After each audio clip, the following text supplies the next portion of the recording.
Hey everyone, welcome to this deep dive, and today we're going to tackle something I think we all struggle with from time to time, anger.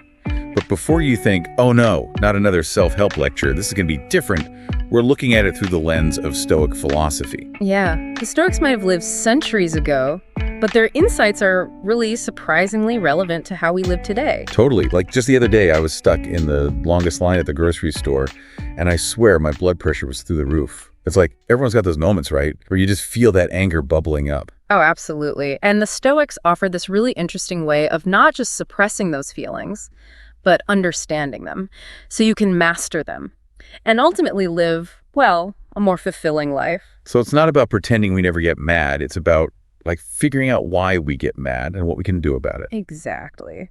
One of their core ideas is this concept of passions. They saw passions as these kind of irrational impulses that disrupt our peace of mind, and anger is like the poster child for that. Okay, so it's not that we can't ever get angry. It's more about recognizing when it's not helping us and figuring out how to rein it in. You got it. It's not about never feeling anger. It's about not letting it control you. Did they have a specific definition for what anger is? They did. They defined it as this kind of irrational desire for revenge or punishment, stemming from feeling like you've been wronged somehow. Whoa, okay, just that definition alone makes you stop and think, is my anger always justified, or am I sometimes driven by wanting to get back at someone? Exactly. And that's where someone like Marcus Aurelius comes in. The Roman emperor AD philosopher, right? I've heard his name, but fill me in. What makes him so important in Stoicism? He lived and breathed this philosophy, and his writings, like his meditations, are full of this really practical wisdom, including, get this, 10 specific strategies for dealing with anger. 10. Okay, we're talking about concrete things we can actually use in our daily lives, not just some abstract ideas, right? Absolutely. He used these strategies himself to deal with all the pressures of being an emperor, and the cool thing is, they still work today for any situation. Okay, I'm all ears. What's the first one, this first gift for dealing with anger? It's a really beautiful reminder of how connected we all are. Marcus Aurelius emphasized that humans are naturally social beings. We're wired to cooperate, not constantly be at odds with each other. So even when you're fuming mad at someone, you got to remember you're basically meant to be on the same team. That's kind of tough to remember in the middle of an argument, though, isn't it? It is. But think about it. Collaboration is in our DNA. It's how we as humans survived and thrived. It's true. We get so much more done when we work together. So even when anger makes us want to shut down or lash out, this first gift is saying, hey, try and find that common ground. Exactly. Okay, what's next on the list? What's the second gift? This one encourages us to see the whole person, not just the thing that's ticking us off in that moment. It's remembering that everyone has a story, their own background and experiences that made them who they are. So instead of just zeroing in on that one annoying thing someone did, you try and see the bigger picture of who they are. I can see how that would shift things, yeah. Imagine a coworker who constantly interrupts you. It's so easy to get frustrated. But what if you knew that they grew up in a big family where you had to speak up to be heard? Oh, that would totally change how I saw those interruptions. Yeah. Suddenly it's not so personal. It's more like a habit they picked up without even realizing it. Exactly. And that understanding can make all the difference in how you react, right? Okay, these are good. They're not just about controlling anger, but kind of about having more empathy for people. All right, what's the third one? This one might be a little surprising. The Stoics believed people do wrong because of bad judgment, not because they're inherently evil. Wait, so even when someone does something that seems purposely mean, the Stoics thought it might not be on purpose. That's hard to believe sometimes. It is. But think about it this way. How often do we just automatically assume the worst about people? Oh yeah, all the time. Like someone cuts you off in traffic and you instantly think they're a jerk, but maybe they just didn't see you or they're racing to the hospital or something. Exactly. So the Stoics are saying, give people the benefit of the doubt, consider that maybe they made a mistake instead of assuming they're out to get you. This is making me rethink a lot of my reaction. Well, it's good. That's what we want. Okay, what's next? Gift number 4. Get ready for this one. It's kind of humbling. Marcus Aurelius suggested we often get mad at others for things we don't like about ourselves. Ouch. Okay, that's a tough one, but probably true though, right? More often than we realize. Think about it. If you're always annoyed by people who are late, maybe deep down you struggle with being on time yourself. Okay, yeah, I see that. It's like we're super critical of those traits in others that we're trying to hide in ourselves. Exactly. So next time you're fuming, ask yourself, Could this be about something I don't like about me? You might be surprised by the answer. That's deep. It's like the Stoics are saying, look inward as much as you look outward when it comes to anger. Okay, what's next on this journey of anger management? What's gift number 5? This one builds on that self-reflection idea. Marcus Aurelius noticed that we're always jumping to conclusions about people's motives, but we rarely have the full story. He learned this as emperor, dealing with all this political stuff where motives were always kind of hidden. So it's kind of like, we're not mind readers, right? Yeah. We don't actually know why someone does what they do. Well, right. It's so easy to make up these stories in our heads, but those stories are often based on our assumptions, not facts. That's so important, especially with social media, where it's so easy to misinterpret stuff. Exactly. So instead of assuming the worst, try to be more curious, more open-minded about why someone might have acted that way. All right, I'm ready. What's gift number 6, this next anger management strategy? This one might seem out of left field, but it's powerful. Marcus Aurelius reminds us that everything is temporary, including anger itself. Oh, I see where you're going with this. It's about perspective, right? Right. Like even in those moments where you're super mad, it's not going to last forever. Exactly. When you're in it, anger feels all-consuming. But if you can zoom out and remember that this feeling, this situation is fleeting, it helps you detach from the intensity of it. It's like reminding yourself that even the worst storm eventually passes.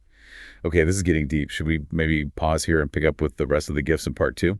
That sounds like a good plan. We've covered a lot of ground already. All right, listeners, stay tuned for part 2, where we'll continue to uncover these incredible Stoic strategies for managing anger. Welcome back to our deep dive into Stoic anger management. We're exploring those 10 gifts from Marcus Aurelius, and we left off on that powerful idea that even those intense feelings, they don't last forever. Yeah, that one really stuck with me. It's so true. We get so caught up in the moment and forget that it'll pass eventually. Okay, so what's next on the list? What's gift number 7? This one gets to the core of how we think and how that affects our emotions. It's a famous quote by Epictetus, another Stoic. He said, "It's not things that upset us, but our judgments about things." Ooh, I've heard that one before. It's simple, but man, it's deep. Basically saying it's not what happens to us, but how we react to it that makes us angry, right? You nailed it. Like, picture this. Someone cuts you off in traffic. The event itself is neutral. It's your interpretation of it that triggers the anger. You think, this person's a jerk. They don't care about anyone else. And that thought fuels the fire, so to speak. But someone else might see the exact same thing, getting cut off, and not even blink. Exactly. They might think, oh, maybe they're having a rough day. Maybe they didn't even see me. Different interpretation, totally different emotional response. It's empowering to realize we have so much control over our reactions, even when it feels like the outside world is making us mad. And you know, this Stoic principle, it actually lines up with a lot of modern psychology, like cognitive behavioral therapy or CBT. Really? So this ancient wisdom is, like, backed up by science. That's cool. Okay, let's keep going. What's gift number 8 on this anger management list?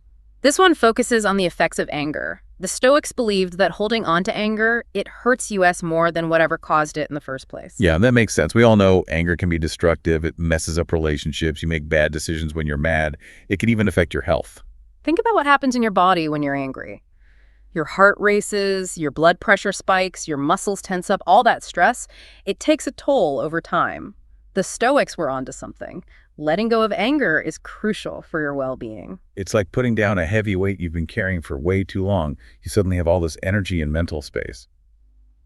Okay, I'm ready for the next one. What's Marcus Aurelius' 9th strategy for dealing with anger? This one introduces this idea called reciprocal inhibition, which basically means you can use opposite emotions to counteract each other. So if you're feeling angry, you could try to, like, cultivate feelings of peace or kindness to lessen the anger. Tell me more about this. So the Stoics thought the opposite of vengeful anger is kindness. By practicing kindness, compassion, empathy, you weaken the hold anger has on you. It's not just managing anger in the moment, but transforming your whole approach. So it's not about suppressing anger, but replacing it with something better, something that actually builds you up. Imagine you're dealing with a difficult customer at work. You can choose to react with anger and frustration, which will probably just make things worse. Or you take a breath, try to see things from their side, maybe even offer a kind word. And that can totally change the whole dynamic. It can. Those small acts of kindness, they often de-escalate things and everyone wins. These examples are so helpful. You can see how these principles actually work in real life. Okay, hit me with the final gift. What's number 10 on Marcus Aurelius' list? This one's super important, especially these days when everyone's expectations are so high. The Stoics were big on accepting that everyone's imperfect. They knew people make mistakes. It's part of being human.